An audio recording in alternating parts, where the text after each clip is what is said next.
Nobody knows how these stories have begun, uh, but we still carry on the tradition today. I heard these stories from my grandmother's cousin Yellowbrow, and then from my great grandfather Comes Up Red, and that's why I know these stories. We don't know who told these original stories, but when I was told these stories, I thought about them real hard and thought about the sequences, the way that it should happen, and that's the way I tell it today. So this is how I'm going to tell my story. In the very beginning, the sun was the only active being in the universe, and for some reason he kept looking down at one blue spot in the distance, very long ways, and he kept looking at it, and he kept looking at it, and he sensed something was happening down there. He didn't know what was happening, but he kept looking at it. It was cloud covered. The clouds came and covered this blue spot, and it was cloud covered for a long time. He kept looking and looking and looking, but there was no difference. Everything remained the same, but he sensed something was happening down there. Something was trying to come alive. He didn't know what it was, but he wanted to help. And then he was watching. Suddenly the clouds parted, and then he could see that the orb was covered with water. Nothing but water, and there were huge waves that were rolling around the surface of this blue orb. He didn't know what was going on, but he kept watching these waves. He knew something was happening down there, and sometimes this sense was getting stronger and stronger. So that's why he wanted to know what was going on, and he kept looking on and looking on, and then finally an object came out of this water, the waves, and it was pointed and sharp. And now he knew something was happening. He didn't want to miss anything, so he kept looking and looking, and he said to himself, "Now here is something that I've never seen before." So he kept watching and watching. While he was looking, he saw something that were moving about this rock that jutted out of the waters, and he was looking at it, and they were stirring all around this rock, and he saw that they were black ducks, and they were moving about this rock. So now he was more interested now to see what was happening. He said, "They're my little brothers, so I will go and enlist their help in whatever I have to do to make things going." And so he turned himself into a man, a mortal man.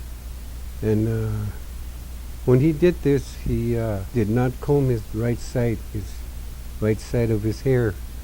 And then he combed and braided his left side. He got some breath feathers and put him in the left side of his hair. And then in the back of his head he tied a winter hog behind his head. And then he put on his leggings that were decorated in vertical colors. He also put on his shirt, and they were decorated with porcupine quills, and they were decorated in vertical lines. And so this is how he dressed. Everything was decorated with porcupine quills with different colors, and they were good to look at. And then he got his moccasins ready. His moccasins were made out of a wolf's head, and so he put on his moccasin, and the wolf's tails were still sewed to the heels of his moccasins. And then he took his pipe, and then he came down. He just came slowly down and landed on this rock that was jutting out of the ocean. And he sat there, and then he got his pipe out.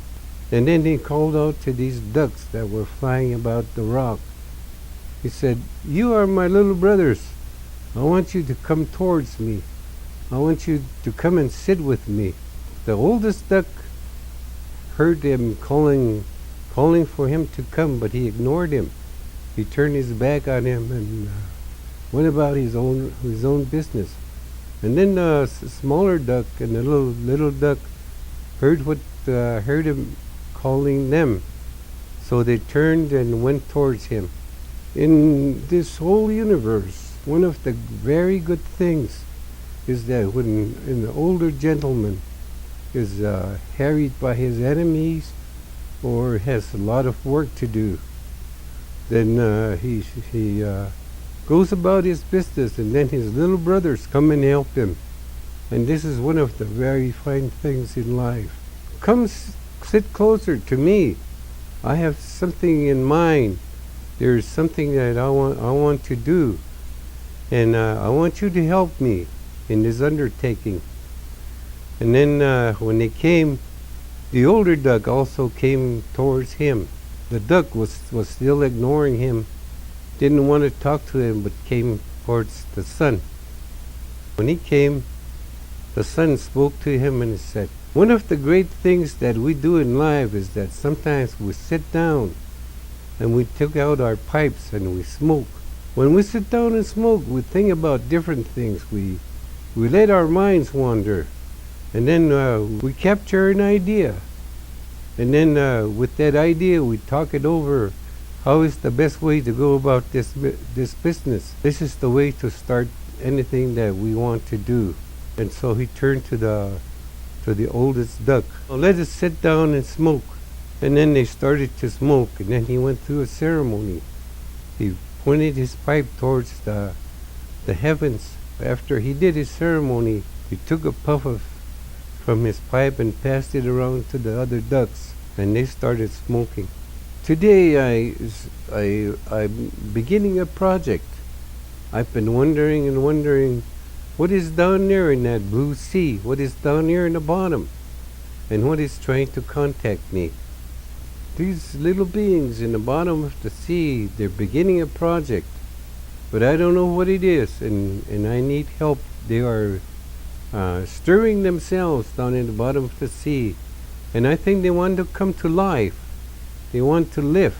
The younger ducks both spoke up. They said, "When we go around the ocean, we notice something is going on. We sense something, and something is powerful is happening down there. But we don't know what it is." Okay, this is what I've been thinking. The thing that we have to do is that one of you has to go down to the bottom of the sea, and there is something down there that is soft and dark, and I think this is what we need. I want one of you to go down. When you find this thing, I want you to bring some up, because I want to make land, and I want to make these beings live. Water does not hold together. It does not bring life. It dissolves, and we can't do nothing with it. But when you get some of this mud, that is how we can make things live. It has a lot of power. It has a life to it. And when you bring back some, I will make land, and I will make people, and I will bring things to life. That is what we have to do. So now, the oldest duck spoke up, and he said, "You are determined to do this thing.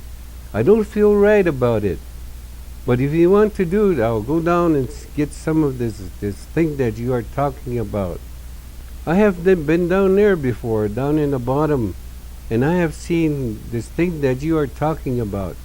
I can go down and bring back some." And the son said, "That is all that we need."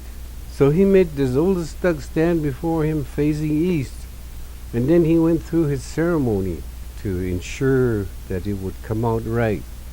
In this universe, we don't do things without doing a ceremony. When we do things without ceremonies, they turn out wrong. And the proper way is to do a ceremony before you start any project. So he did his ceremony over the largest duck, And then he sent him down, and he said, when you go down, just keep going down with your eyes closed. When you get some of this mud, come up, and then when you bring this mud, I will be able to do things with it. And so this duck walked around and took huge gulps of air. When he thought he was ready, he jumped into the sea. And when he went down, they could see his webbed foot for a long time. And then it disappeared. And then they waited and waited for the duck to come up. But he never came up, and they waited and waited some more. Now, I think that the oldest duck is finished. We will never see him again. But one of the things that are very important in life is that when we undertake something, we try 3 times. And if we're not successful, we either quit or go one more time.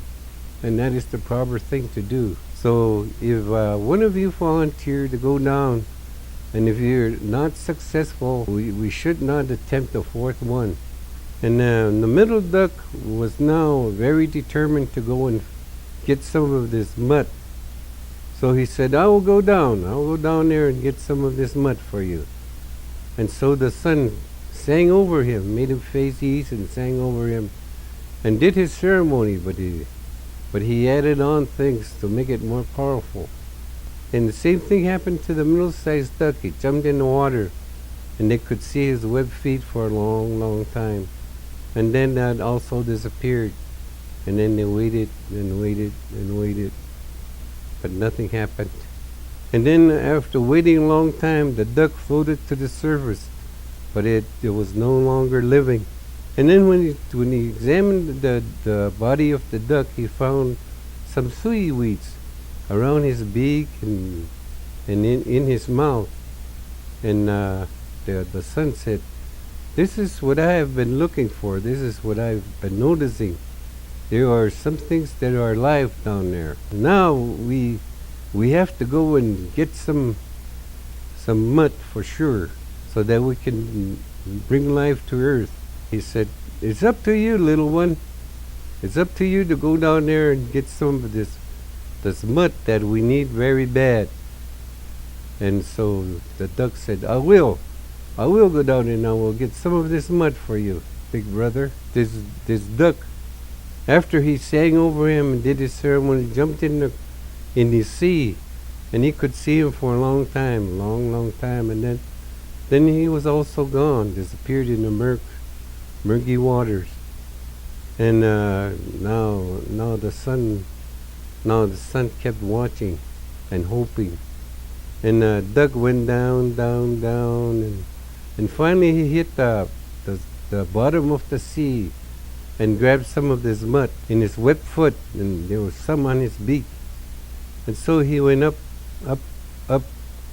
He kept going up, and then finally he blacked out. He was unconscious. And then when the duck floated to the top of the sea, and the son looked down and saw him, and immediately jumped in and grabbed him by his neck and pulled him onto the land, and he was checking him out, and he found that there was some mud on his beak and on his webbed foot. He had to perform a ceremony over the duck's lifeless body to make him come to life. And so he did the ceremony, and then helped the duck get rid of the water in his lungs. And there he sat. He couldn't do anything for a long time, and water was coming out of his mouth, and he was very weak. And the little duck said, I am sorry. Everything you said is down there. There's mud. And I tried to bring back some, but I lost it. I dropped some, the ones that I had in my webbed foot and in my beak. And the son said, wait a minute, stand still. And he went over there and scraped his beak, and there was a little mud there, little mud in his beak. He said, now we have some mud. We have a little mud. And then he made him, he looked through his webbed feet, and there was still some mud clinging to his webbed feet. And then he said, now we can make some land. And then he rolled this mud into a ball while he started singing his creation song. And then he went up in the air and then blew on his little round ball of mud. And then they flew off in across the ocean, across the sea. And wherever they landed, there was land. Tiny isthmus and tiny islands, all the way up to continents. And because he had very little mud, there's more water than there is land. Then they went about the land and looked at what they had done, and they had seen that they were on dry land. And then when they saw that they were on dry land, they heard a wolf howling in the distance to the east. And so when they heard this wolf howling in the distance, they said, "That is the most powerful being on this earth.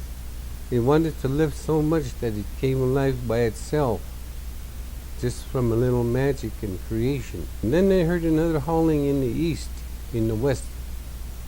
And when they listened carefully, it was a coyote. "Oh, worry, now we have old man coyote.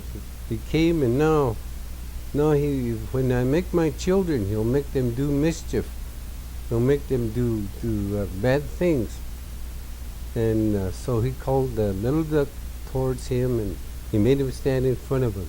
And then he said, Now, little duck, your name from this day on will be Sheeta Bath, and you will be the opposite of old man coyote. Whenever he tries to make my children do bad things, you will go and oppose him and set my children straight, whatever they do. And I want you to watch over them from here on out. Here on, when they finished, when they were standing about, the wolf came towards them. And then the sun said, "Now you are the first animal that has come to life. You are the most powerful animal on this earth. You do many great things. Now I want you to go towards the west, where the sun sets, and I want you to go about and create the things that you like. Everything that you like, you will create in the west." So the wolf ran off. He built valleys, gullies, hills, low hills, high hills. Wherever he went, he changed everything. And he formed the land that he liked, rough land that he could run through and chase things. And then he made some mountains, high mountains, low mountains, all sorts of mountains. And then and he said to himself, with all these different formations, I should make vegetation for all the different formations that I make. And now he went and started making forests, pine trees, cottonwood trees, all sorts of trees. And then when he had finished, he came to the lowlands and started creating willows for the lowlands. And also started other trees also. Trees all over the land. So I will make grass that the animals can eat, that will help the animals grow. Everything that is needed on the earth. I will make different sorts of grasses all over the plains and all over the valleys and all over the mountains. And then the wolf went so fast in creating the lands that he liked that he missed several areas. They became deserts where nothing grew. And there were arid lands all over the place. And so that is why today we have deserts. And he said, "I like to run and chase things." He said, "I will make animals, big animals that can run fast. I will make all sorts of animals, things that like to run. Buffalo, elk, deer, moose, antelope, bighorn sheep, everything that could run fast." And then we put these animals all over the land. He looked at them and said, "Oh, there will be too many of these animals." And then he started making predators. He made mountain lions, bobcats, lynxes, all sorts of animals that like to chase animals and hunt them. He put all these animals in different places and made them react different ways to certain things. And when the wolf had finished, he started trotting towards the sun, where the sun had been. And when he got there, Just before he got there, the sun sent the duck to the south, and so he told him to create the things that he liked. And the duck went to the south and started creating things. And he built high mountains, very high mountains, and then he built huge rivers and lakes and huge forests about the land. And then when he had finished, the duck started creating all kinds of birds with the forests and the trees and the mountains and the valleys and the rivers. And when he had finished, he looked about and then he said, by creating these birds, I forgot that they have to eat. I will create things that they like to eat. And then he created all sorts of insects that fly, insects that crawl about, everything that the birds would be able to eat. And then when he had finished, he looked about and he said, I also should make things along the rivers and along the ponds and along the lakes. So he started creating turtles and frogs and all things that live in the water that the birds could find and eat. And so when he had finished creating all these things, he came back to where the sun was waiting for him. And the sun went about the land and he liked what the duck had created. Then the sun went to the east and started creating things that he thought that should be there. He created mountains but very low and with a lot of trees on them. He did not make them very large. He made them so that very useful to people. He created small lakes and ponds and rivers and small mountains and valleys wherever he went. And when he had finished, and he looked towards the north, and he said, we forgot to create anything that is in the north. And so the wolf ran towards the north and started creating the things that he did in the west. And he started creating trees and forests and mountains and valleys and rivers and lakes. And wherever he went, he created. But before he had finished, the movement of creation had passed. The magic of creation had passed, so the north was unfinished. But there was a lot of snow because he had not finished creating the things that he wanted. And that is why we have snow in the north all the time. And then when he came back, they all went about the land and saw what they had created. They created all the things that they wanted, and everything turned out right. All the animals were pleasantly eating, and birds were flying about in the trees, and everything seemed to be going all right. And so the sun went back up into the sky, and when he looked down, he saw that everything was all right. Everything they were creating was going along just fine. And but then when he checked the animals, all the animals look down on the ground. They never look up. And all they do is to search for food. They don't think. They don't see the wonders of the universe. And so he said, we made one mistake. There's one more animal that we have to create. And these will be my children. We'll make them walk firmly on the earth, but be able to look about the universe and wonder about the universe and think. I want to make these people to think about everything on the earth and everything all around them. And so he went towards the Yellowstone, and their creation was very strong on the Yellowstone River. And he went towards a red mountain. And when he got to the red mountain, he got some mud together. And then by the Yellowstone River, he created the first man from the mud that he took from the mountain. And then he breathed on him and took him by the hand and made him stand up. And then he took his son and led him around the earth. And he said, there are many animals. There are many things that are going on. And you are the one that has to watch over things. You are in charge of all these animals on the earth, and that is your job from now on. Take care of these animals." And when he took this young man all around the land, and he told him that he was in charge of all the animals, he should not be afraid of anything, and he should not worry about not doing things right. So he told him, "You are in charge of these animals. That is your job from now on." And the man went about the earth. He would sometimes chase the animals and sometimes chase the birds, and watched over everything. And he was satisfied with his position in life. And then he started to think about things, why things are like the way the universe, and why he was alone on this earth.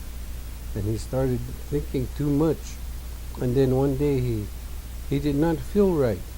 Something went wrong with him. He couldn't tell what it was. He was not himself. So he lay down under a tree. And the sun was watching everything that his son was doing on the earth. And when the sun checked on him, he could not see him. And where did my son go? He should be walking about. And then he saw him under the tree. And he said, "There is something wrong with my son. There is something missing. I have made a mistake." He said, "Everything I created on this earth, I made the opposite. But I forgot to make the opposite of my son." The son said, "The mistake I made is that I did not make a mate." So he made a woman from the rib of the first man. And because he had created the first man from the red earth, he called him Red Earth. So when he had finished, he said, "Come, I will show you something that you need to do. Look on the other side of this hill." And he took them up on top of the hill and made them look down, and there were huge herds of buffalo that were wandering around. And he said, "From this day on, you will depend on the buffalo. Everything that you do in life, the buffalo will provide for you. Even the clothes that you wear, you will kill the buffalo and skin him and use his hide to keep warm, to make bedding." And he said also to tan hides of all the animals and use it for your clothes and your ornaments and everything that you need to live. And when he had finished showing the woman how to tan hides and the man how to butcher the buffalo, he said, "Come, I will show you the weapons that you need to kill the buffalo." And so he took him to a rock, and he shattered the rocks and made arrowheads and spear points. When he had finished, he showed him how to cook each piece of the meat that he had cut from the buffalo, and he showed them what kinds of meat that they should eat right away, what part of the meat that they should preserve. And he said, "No, I will show you something different." He spoke to the woman first. He said, Come, I will give you the gifts that you need to survive on this earth." And he said, "I will give you special gifts. And the first gift I will give you is children. I will give you the gift of children. Now I will give you the ability to cook food. You can cook all sorts of food that is on the buffalo. And I will also give you the gift of fire. You will be able to take care of the fire from here on in. And your name will be the one who follows. From now on, they will call you the one who follows." And then he said, "These are the gifts that I will give you." And then he drew a circle on the earth, and he said, "I will give you the gift of shelter. You will be the one to make the shelter, and how to set it up, and how to take care of it." And he said, "Because I don't want you to forget. I want you to look up in the sky, and you will remember what the shelter, what the teepee looks like." And so he drew a circle on the earth and drew a teepee with smoke coming out and flowing towards the east. And then he made a woman with a child on her back sitting in front of the teepee. Wherever you wander on this earth, when you look up at the moon, you will see a teepee with smoke coming out and representing fire. And then you will see a woman and her baby. And when you look at the moon, remember all these things. Then he turned to the woman and said, "Now I have given you the gifts that you need to survive." And then he turned to the man and said, "Now it is your turn. I will give you gifts." He said, "I will give you the gifts of the hunt and protection." And then he broke some rocks and made spears and arrows and bows and hammers and everything that he needed to survive. All the weapons that he needed. He also gave him the gift of creating, of making tools out of the buffalo. I will also give you the gift of my pipe. When I give you the pipe, you will be able to think things with it, to make plans, and also to point it to the sky. And you will remember that I'm in the sky, and that there are many wonderful things in the sky, and this is how you will remember me. And then he turned to the man and said, "I've given you all the things that you need to survive, but then you are mortal. You are mortal, and you cannot do powerful things like I can." He said, "I will give you the gift of my tears." And when he said this, the man spoke up. And then he said he gave the woman the teepee, fire, children, and the ability to cook. You gave her good things to use in life, but you want to give me your tears. What are tears good for? And then the man said, "Tears are good for nothing." And the son said, "Why, you ungrateful young man, here, I'll give you the greatest gift that I have, the ability to do things, all sorts of powerful things that you can do with my tears. Look about you, look at the universe, everything in the universe I made with my tears. I made the world, I made the land, everything about you I made. I even made you." He said, "If you don't want it, I'll take it back. From this day forward, I will take back that gift. But if you need it, if you want it, then there is a hard way of getting this gift back from me." He said, "If you want it, you have to go to the high places, the isolated places, the lonely places, and you will go without food and water. And if there are some powerful beings in the universe that take pity on you, they will give you the gift of tears. But if not, then you will have to have a hard life. You shall walk about the land and make your teardrops fall to the ground. And when you do this, there are powerful things on this earth that will take pity on you. And if they take pity on you, then you will have this power that I take away from you. Without it, the things will be hard for you." When he told him these things, he said, "You have to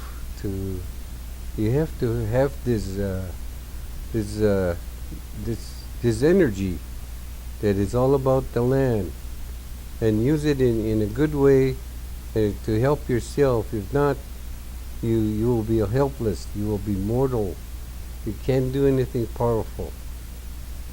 Then he took this man and woman and wandered all over the earth with them. He took them to the east, to the ocean.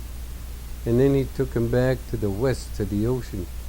And then he took them back to the north, where it was always cold. And then he went, as they went about the land, he told them the different names for the mountains, the rivers, and the streams, and the valleys. And he said, you should remember all these things. When I am gone, you will be able to take care of yourself. Without this knowledge, you will be helpless.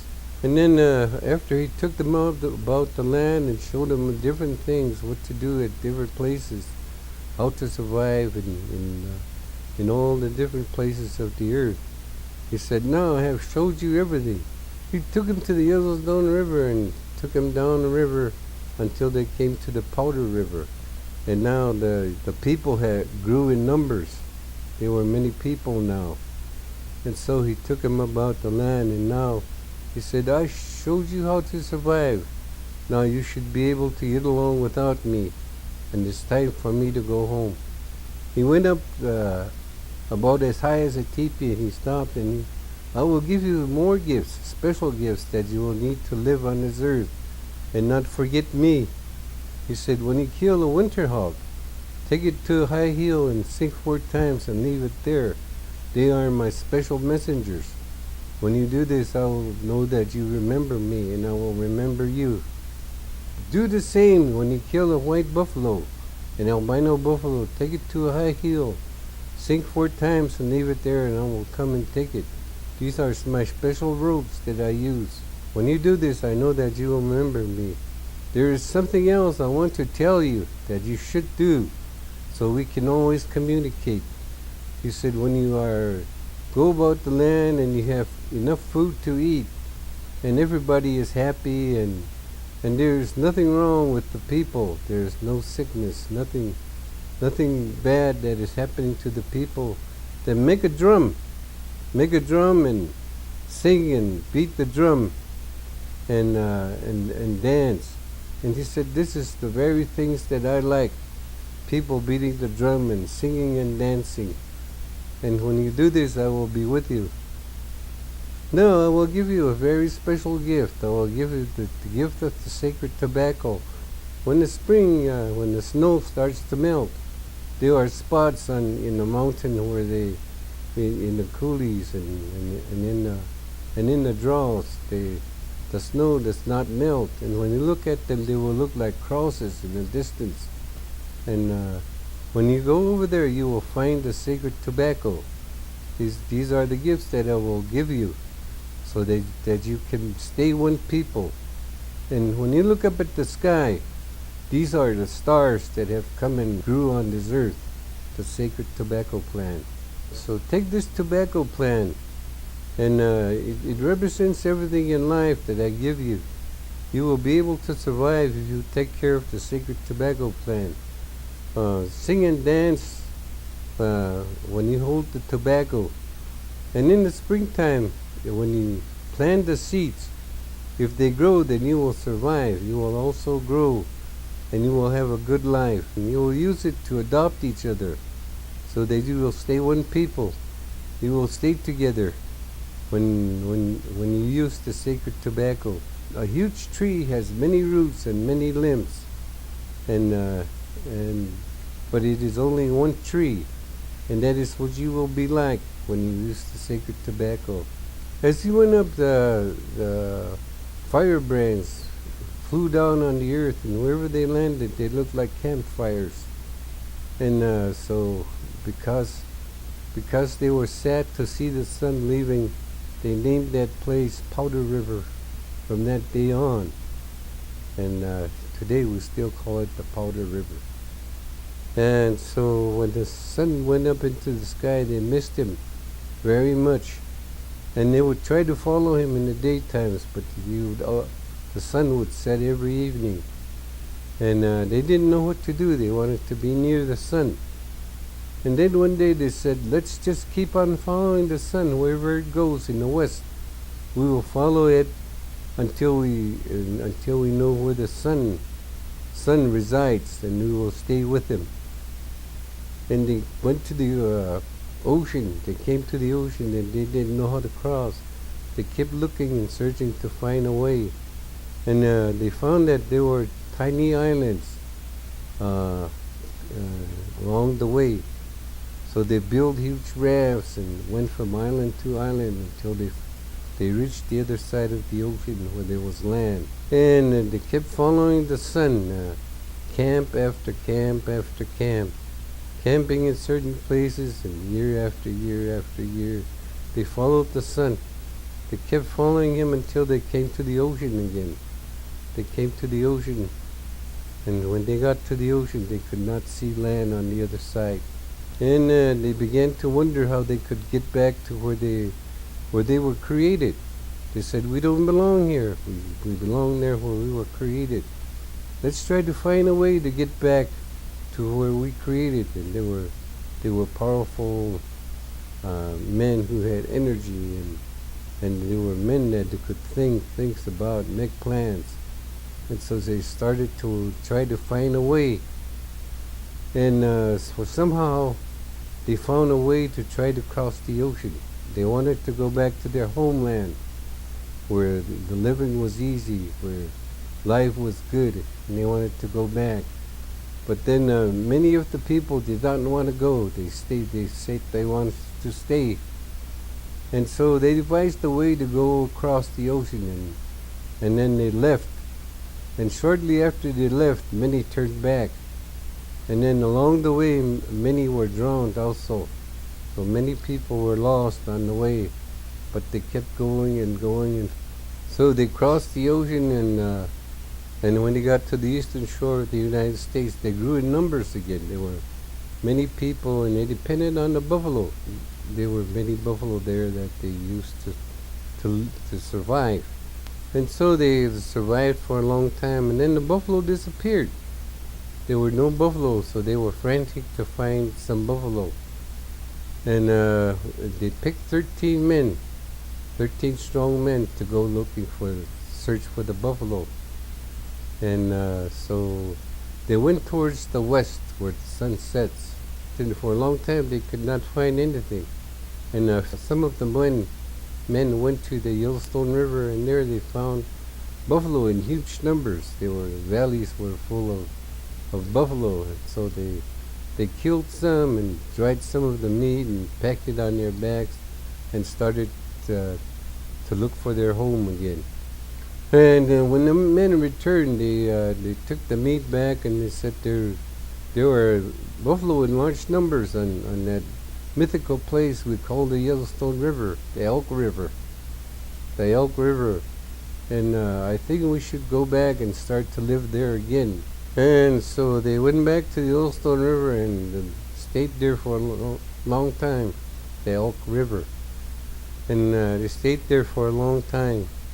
And things went fine again. Their numbers grew, and they were a people that lived together and were happy.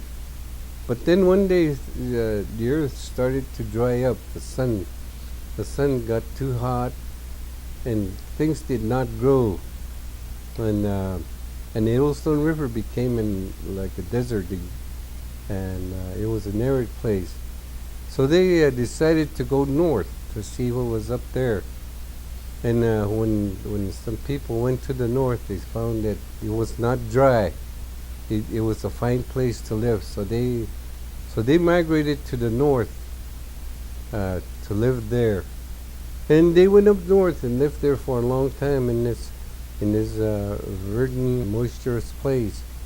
And they learned that there were they ran into some animals, huge animals that were there, and they would sometimes come out of the marshes. And so they learned to live up in the mountains. They lived in the mountains, and they would come and kill some of their people. And so they learned to cope with these animals, and they called them long otters.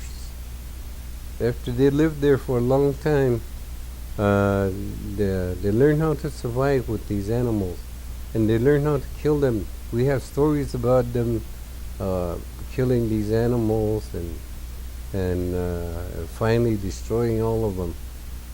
And so after this happened, the population grew. There were so many people that they had different clans. They lived within clan systems, and whenever they moved, they had this crooked staff that one of the people took and let the other people. And so this is how they moved about that land. Only the leaders could handle this hooked staff, uh, probably like a shepherd's that you always see in photographs. And so one day, one of the larger clans, the Ripmen, decided not to give up the hooked staff. They wanted to be the leaders of the whole tribe. And so that was the first battle that the Crows were ever fought. It was between themselves. And all the other Crows joined in, and they defeated the Ripmen. And so the Ripmen fled south again. They went towards the Knife River along the Missouri River. The older people said, we should be one people again. Let us go back and talk to them and become friends again. And we will stay one people. So they moved south, the whole tribe moved south until they came to the Mandans and the Rickaroos. But when they got to where the Mandans and the Rickaroos lived, the Ripmen kept moving south, and so the other people, the Absaroka people, stayed there with the Mandans and the Rickaroos. And they were, because of these animals that they ran into, there were many women that had no husbands, and so they intermarried with the Mandans and the Rickaroos. And so because of the intermarriage, the people stayed with the Mandans and Rickaroos. And because of the intermarriage, the Crows were the dominant people, so they still spoke their language, but with the accent like the Mandans and the Rickaroos, who had a kind of a rough way of talking. So now they became the Hidatsas. The Crow people and Hidatsas parted company because the Absaroka people liked to travel every day. They kept moving on towards the west. So they left the Hidatsas there and they became another tribe, distant cousins of the Crow people. And then they kept traveling, and then he said, let's go to where the ocean is in the west, and see how it is to survive on that land. And so they went towards the west. And when they got to the ocean, they stayed there for quite a while. And then one day something tremendous happened. Maybe volcano eruption, tsunami, earthquake, something had happened that scared them so bad that they fled back to the east towards the Yellowstone River. When this act of nature, this powerful, violent, whatever it is, happened, they were so scared that they left their children who were playing, and they could not get a hold of them, so they left them there. And then one day, when things calmed down and things went back to normal again, they decided to look for their children. They went to the west and to look for their children. And when they went back to where they fled from their camp, they left all their teepees and belongings behind. So when the children came back, they started to live in these teepees, and the older children married and adopted the little ones, and they became a tribe. When they got back, they were different people, and so they became a different tribe, and they called themselves the Nez Perce. And so the Crow tribe came back, and they wandered about. They wanted to see all the different places that they lived in. So they would go into Canada, go all the way to the east, across the Mississippi, and then they would go down south as far as they could to the south, and then they would wander back to where they lived, and they called themselves the teepee ring people at this time. They had regular teepees, but they would put rocks all around the teepees for spiritual protection. And so these teepee rings are still about the land. And then they lived together peacefully for a long time, and they wandered about the land. And then one day there was a rebellious group that they wanted to go live towards the south and the east. And they wanted to become farmers. And so without a fight or without an argument, they left. And they called them Yucha, which today we use for rebellious people. So they lived about the land for a long time, and they would go visit Hidatsas. And so they stayed one tribe. They spoke one language, and they practiced everything except that Hidatsas lived in earth lodges. And so they still had friendly relations with each other and traded with each other. They were the only people from Canada to Texas and Missouri to the Pacific. They were the only people there for a long time. The people had separated in the wintertime. A band called the Southern River Crows would go as far as the Dusty River, which is the Rio Grande, in Texas, and then they would live there in the wintertime and then come back north in the summertime. And then another group who called themselves the Upper River Crows lived from Denver, Colorado, all the way to the Bighorn River.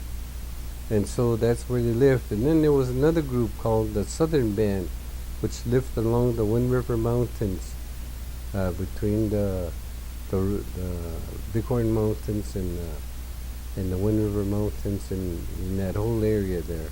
And then there was another group that lived along the Judith Basin, along the Missouri River and between the Elk River and the Missouri River, and they called themselves the Many Lodges.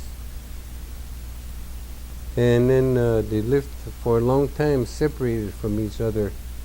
And there was another group called themselves the Black Lodges, which were around the Little Rockies, along the Missouri River, and all into Canada. And so these were the different groups of the Crow people, of the Apsahalka people. And so they all lived separate for a long time until the other people started coming in. The settlers and the traders and the trappers, and the other tribes, the Sioux and the Cheyennes, and the other tribes that came later. And so when this happened, the Crows lived closer together north around the Bighorn Mountains. And when the other people came, interwarfare started, and the Southern River Crows were fought the most. They would fight everybody that came into their area, and in the springtime they would come north and join the Southern Band and the Wind River, and then they would go up north to the Judith Basin to the many lodges. And then they would fight the enemy there, and then they would go to the Black Lodges and fight their enemies in that area. And then in late fall they would go back to Texas or wherever they lived. And so there was tremendous warfare at this time when the other tribes and the settlers started coming in. That is how the way we lived, and then we started slowly moving together and became one tribe because of the influx of people into our land, and we could not protect the whole land, so they stayed together to try to fight off the other tribes, and so we still retain a large portion of our land, but we lost a lot of land that we wandered in. And today we're still at the center of our base, close to the Yellowstone River or the Elk River.